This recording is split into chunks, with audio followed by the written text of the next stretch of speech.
Hello everyone! We would like to welcome you all to our presentation, Everyone on the Same Page, Towards a Successful Reading Policy.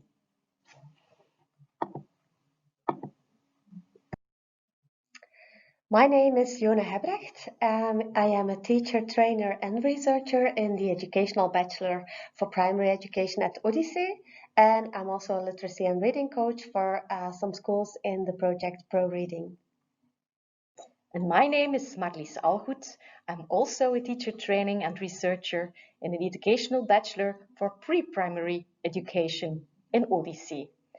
And I also coordinate a postgraduate literacy and reading coaches.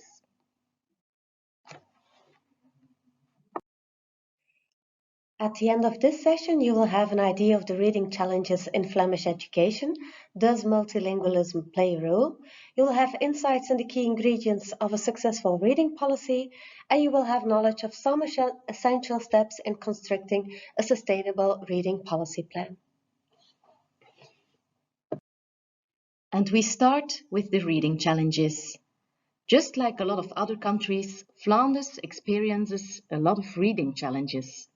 Let's have a look at some news flashes and at some important reports of the last 4 years.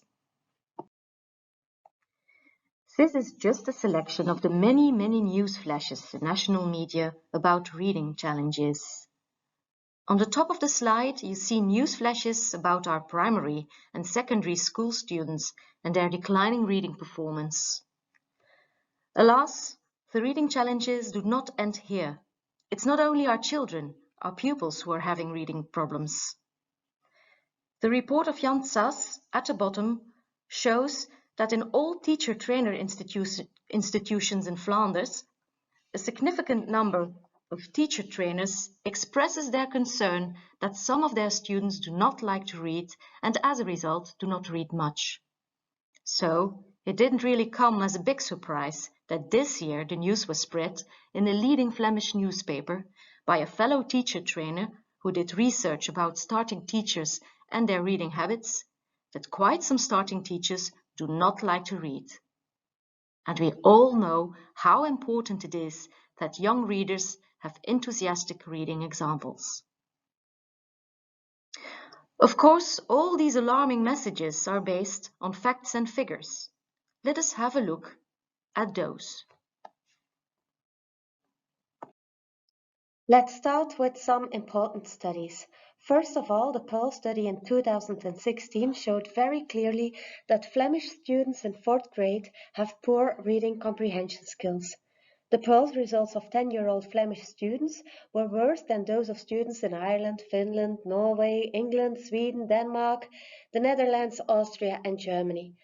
Whereas the Western European average is 542 points and the international average is 527, students in Flanders only scored 525 points.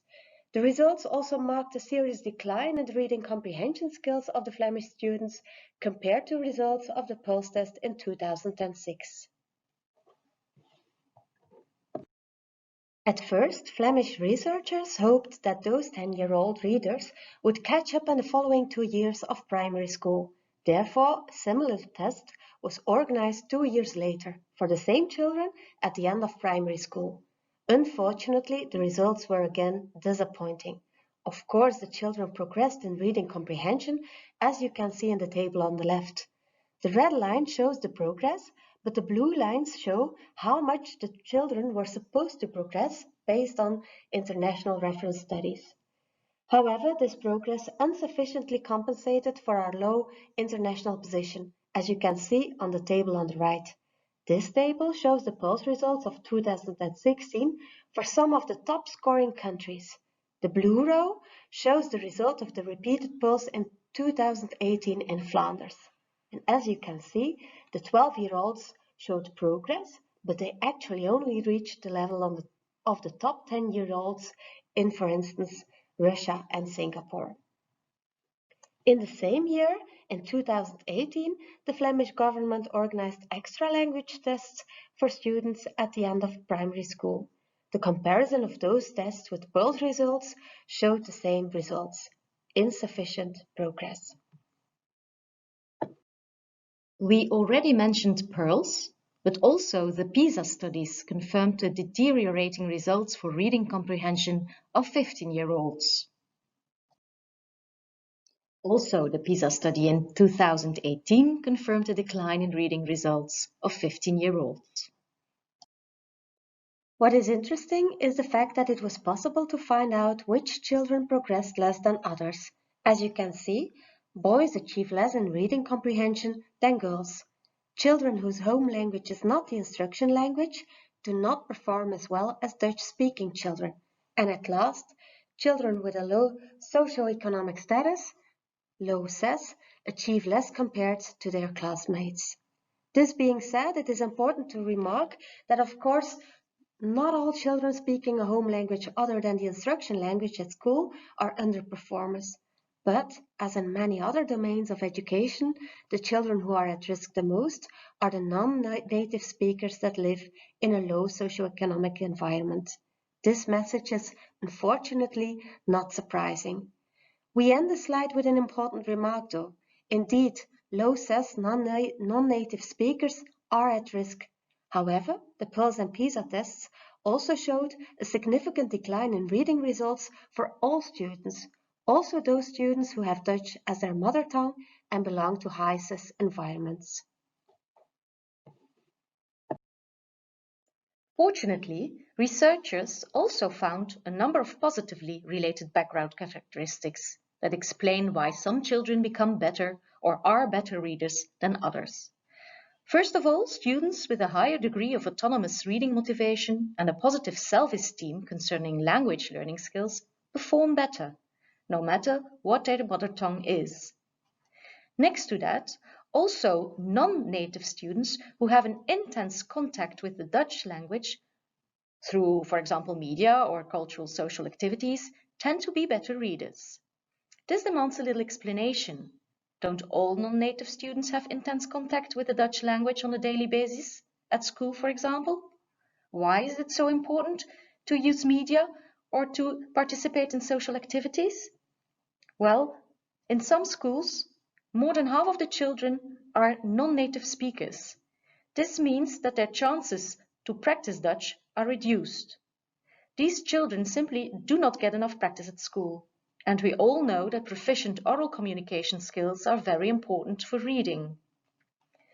Moreover, in Brussels, the dominant language used is French. The Dutch-speaking education system, however, is extremely popular. Combined with the first argument, this means that schools, Brussels schools, are filled with non-native speakers who have French as a second or third language and for whom Dutch is the third or fourth language. Also in cities, we have communities of non-native speakers who are very well organized. In Ghent, for example, where Jona and I live, there are large communities of Turkish-speaking people with their own shops, doctors and lawyers, so people don't really feel the need to practice or use Dutch. All these factors explain why we urge lots of our pupils to participate in social or cultural activities where Dutch is spoken, and why we stimulate Dutch-spoken media. A second thing is that Flemish students who grow up in a rich cultural environment and whose caretakers show a positive attitude towards reading and language skills are advantaged. So the importance of the home environment cannot be stressed enough. And finally, also the teaching experience and the teaching methods used seem to have an impact on the reading performances of students. Given these findings, researchers suggest to enforce the didactic skills of teachers, to develop literary skills of preschoolers, to spend more time for reading in class, and to emphasize the importance of reading for gathering information as well as reading for pleasure, both at school and at home. As a result of the disappointing reading results, there has been a lot of research lately concerning successful reading education, both in Flanders and in the Netherlands. A lot of valuable information has been published, but school teams find it very hard to implement these findings in their daily practice. Therefore, the Flemish government invested a lot of money in training. The training programs have just started, so we are looking forward to seeing the results in the next years. And though these programs are aimed at schools, schools are very much encouraged to create a reading network involving parents. As the last but one slide showed, parents are a very important partner in building reading confidence, pleasure and comprehension. Therefore, schools are urged to take action to involve parents. Parents are encouraged to read with their children in their own home language. Multilingual books and book sites are getting quite common and well known. Our Odisee teacher education program is involved in 2 of those projects for primary and secondary school, as you can see at the slide. Pro Lezen and Boekentroef help schools to become reading schools. Since 2018, Odisee also started a specific training program for primary and secondary school teachers to become a literacy and reading coach. The reading coaches play a leading role in establishing lasting reading policies in their own school. The first coaches have just started this year in their own school and institutes, and it is already heartwarming to see how the schools are changing and evolving. So there is hope for the future. Enough about reading challenges in Flanders. Now let's have a look at some key ingredients for a successful reading policy. As we learned from international research, reading education can make a difference. To accomplish successful reading education, we encouraged school teams to establish a sustainable reading policy. In order to help and guide school teams in establishing a successful reading policy, we developed a framework with 5 key ingredients that influence the reading skills of students. To start at the top, to obtain a solid reading policy, it is essential that all school members share the same school-specific vision on the importance of reading and reading education. That vision should then be translated into a number of shared specific goals and actions. We go clockwise. Next to a shared school-specific vision, there is a second key ingredient, a powerful and motivating reading environment. A third important ingredient is the establishment of effective reading instruction in the entire school curriculum. A fourth key ingredient is monitoring. Monitoring the reading process of each student in order to be able to give feedback. And at last, reading education is such a complex activity that we encourage school teams to create an enhancing reading network. Successful reading education is a result of a combination of these 5 aspects, because they are all related to one another. Therefore, school teams should focus on each of the 5 ingredients. In the following slides, we will zoom in on all these components of a successful reading policy. But first, let us have a closer look at the little circle within the triangle in the middle that represents the multi-layered activity of reading.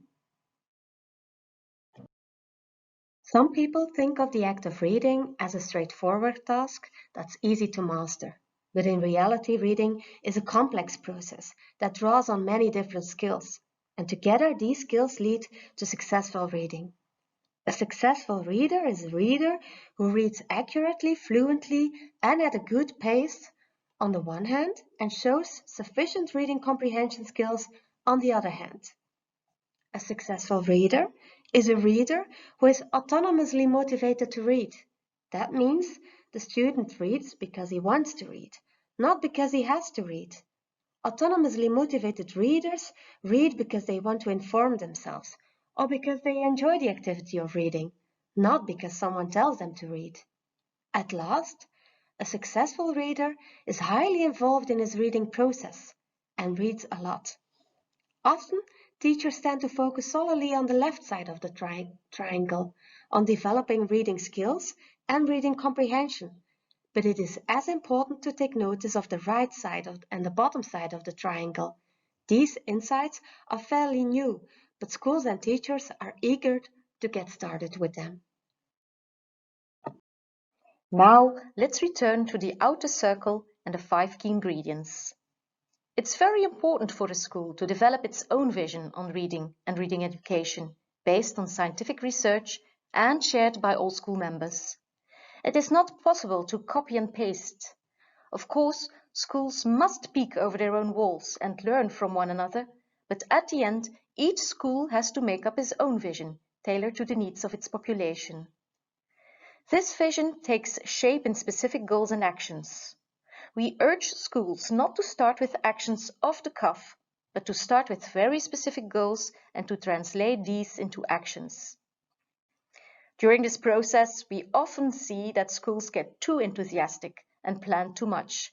Therefore, we urge them to create a realistic time plan with short-term goals and actions and long-term goals and actions. A vital aspect when formulating goals and the subsequent actions is to take into account that goals and actions cover 3 levels: student, teacher, and school level. Taking the previous remarks into account, schools can then focus on creating a coherent reading curriculum. And finally, it is essential that schools consider the school's reading policy plan as a dynamic tool to enforce reading educations. Schools must not forget to take time to evaluate the vision, goals and actions, to celebrate achieved goals and inspiring actions, and of course, if needed, to adjust the reading goals and actions. We urge schools to show their reading identity to visitors or even passers-by, so they can sense the reading atmosphere at the school. This implies the school should install powerful, literacy-rich reading spots in each classroom and in common places in the school. In short, it means school teams should make reading visible. What do we mean by a literacy-rich environment? Make sure students have access to a rich variety of reading materials. They need to have access to both fiction and non-fiction literature, to various genres, themes, literacy materials, and digital platforms. Of course, the majority of the reading and listening materials is provided in the instruction language, but the home language of all children should be valued. Multilingual reading materials certainly are in place at school. Furthermore, school teams should alternate and renew books and other reading materials in the classroom or school library. Provide students with a great variety of reading materials. Promote reading through group discussions and interactions with peers and teachers. Celebrate the joy of reading in the classroom and create reading routines. And of course, it is vital that teachers are inspiring reading role models for the children. A lot of children struggle with reading. These children need specific instruction and practice to improve their reading skills and reading comprehension. Teachers should focus on the different aspects of successful reading: reading accuracy and fluency, reading comprehension, and autonomous reading motivation. For example, in the first years of primary education, a lot of attention is given to fluent and accurate reading. But teachers must never forget to pay attention to reading comprehension, or its precursor, listening comprehension, and to the autonomous reading motivation. We urge teachers to keep reading aloud, which is common in preschools, but not as common in primary schools. When students are given functional reading tasks, the reading activity motivates students to read. Reading also becomes more functional when the reading task is related to other subjects, like STEM or arts, or language tasks, like listening or writing. When using reading strategies, teachers should help students to understand why a strategy is useful and describe explicitly how the strategy should be used. They should demonstrate strategies by modeling and create sufficient opportunities for independent reading practice. Next to the teacher, students can also learn from one another. Student discussion is helpful for a deeper understanding of the text.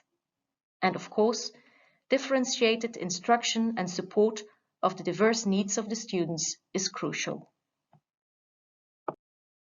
The fourth key ingredient of a successful reading policy is monitoring. Monitoring the reading process of students should involve reading accuracy and fluency, reading comprehension, and reading motivation and behavior. Knowing students' reading interests will help school teams to connect students with books and other reading materials they'll enjoy. The reading process of students should be monitored in different ways using different instruments. Think about how and why you measure and how you will use measurement results. Give specific reading feedback to students, parents, and colleagues. Relate the reading results to other language results of the students and invite parents to monitor reading activities of their children. It is essential to learn about what motivates students to read, but also to find out what can cause trouble with reading. Keep in mind that having reading difficulties in the instruction language does not mean a child isn't smart. Maybe a multilingual child does not have a sufficient vocabulary to comprehend the text. Therefore, it can be helpful to discuss the meaning of unknown words before reading the text and link those words to the home language of the child. As the previous key ingredients show, reading education is a complex job. Therefore, school teams are encouraged to work together as a team. But also students, parents, libraries, and reading promotion organizations can play an important role in setting up a reading policy. Librarians, for example, can be invited to organize reading promoting activities at school, or they can provide teachers and students with rich reading materials. This is especially important for those students who lack a rich literacy environment at home. School teams can invite parents, for example, to read aloud, and they can assist parents to establish a literacy environment at home. And last but not least, school teams should also give their students a voice as essential partners in setting up a reading policy. Now it is time for a closer look at the essential steps in constructing a sustainable reading policy plan.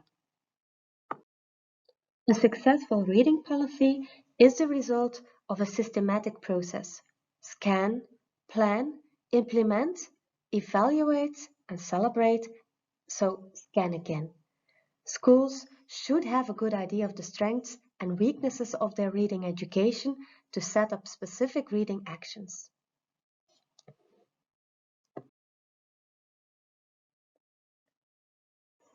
The Knoster model is a useful framework for school teams when thinking about changes. According to Knoster, 5 elements are required for effective change: vision, skills, incentives, resources, and an action plan. If the school board fails to put any one of these elements in place, then the change efforts in reading education will fail. This model can be helpful for planning goals and actions, as well as for diagnosing what might be needed when the reading goals and actions fail. That leads us to our conclusion. Effective reading education is the result of teamwork. Be sure to get everyone on the same page. And doing that, make every child a child of books. Thank you for listening.